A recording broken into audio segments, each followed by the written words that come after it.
Rivergreen, a beautiful village nestled along the curves of a river, once spread lush greenery as far as the eye could see. True to its name, the land provided cool relief to the eyes and abundant resources for life. In the fields, golden grains swayed in the breeze, insects danced along the forest's edge, fish leaped joyfully in the river, and birds circled freely above. Rivergreen was not just a village, it was a living model of the food chain. The elder, Albert, was Rivergreen's foremost farmer, following in the footsteps of his forefathers, grandfather, grandmother, and father, who had tilled this land for generations. He often said, "This land is like our child. Shall we feed poison to our children?" He had never even heard the names chemical fertilizers or pesticides. He used only cow dung, earthworms, leaves, and grass as nourishment for his soil.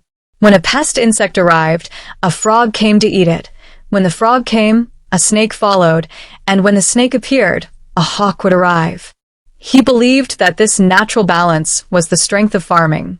Time passed, and a young man named Nathan, who had gone to the city to study agriculture, returned to his village. "Uncle," he said confidently, "we live in a modern world. If we still use cow dung and manure the old way, when will we become wealthy? If we apply chemical fertilizer, yield could jump tenfold per acre. With pesticides, no insects will come. In just 3 months, we can reap profits." His speech was charismatic and fast-paced. At the same time, programs urged, "Do modern farming," claims subsidies. They announced loans, grants, and free training. The farmers of Rivergreen trusted Nathan's words and the government's offers and started shifting toward chemical farming. Only the elder Albert remained firm in his old ways. "If we spread poison on the land, how can we feed our children poison?" His warnings fell on deaf ears. He remembered a speech he had heard at a farmers' gathering by a sage-like figure known as Nammalvar Ayya. The elder's heart recalled those words. "Farming is not just a business, it's a way of life. The land is our mother. Putting chemicals on it is akin to poisoning a mother. Nature is the true scientist. Cow dung, cow urine, earthworms, these are the life of the soil. We don't need pesticides to kill insects. Nature gives us many ways."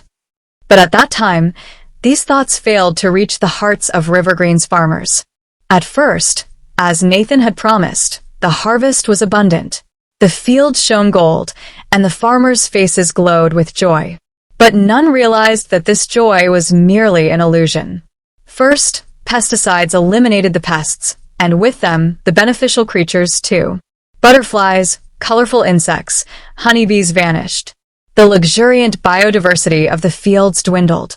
Next, the frogs, toads, sparrows, and ducks, notably dependent on those insects, declined too.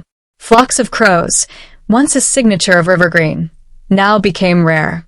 Then the river began to contaminate. Chemical-laced runoff from the fields entered the river. Colorful fish died and floated, and children who bathed in the river suffered itching and discomfort. Once prosperous fishermen, the villagers stood idle by the empty riverbanks. The soil, meanwhile, degraded severely. Earthworms and microorganisms perished from chemical exposure. When the elder Albert tilled his land now, the red, rich earthworms he once saw were nowhere to be found. The soil turned hard and lifeless, no longer yielding like it once had. Naturally, pests like rats increased since there were no snakes and ducks to control them. They damaged the crops, and farmers applied even more pesticides. A vicious, endless cycle began. Yields began to decline. Fields became barren. "Oh no, our land is dead," lamented Ayya Albert in tears. Farmers, now burdened with loans, lost hope.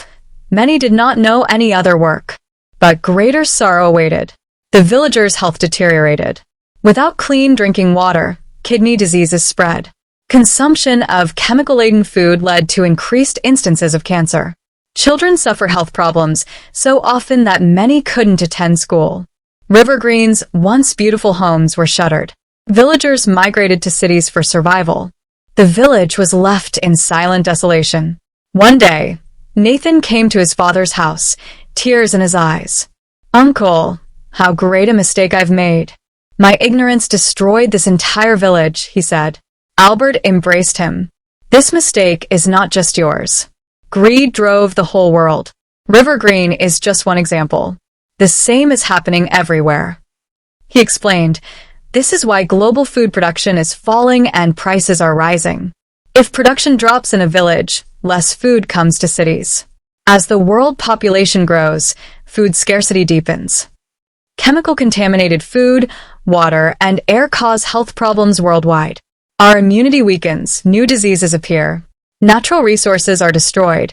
Biodiversity dwindles. The Earth struggles to breathe. This is global warming.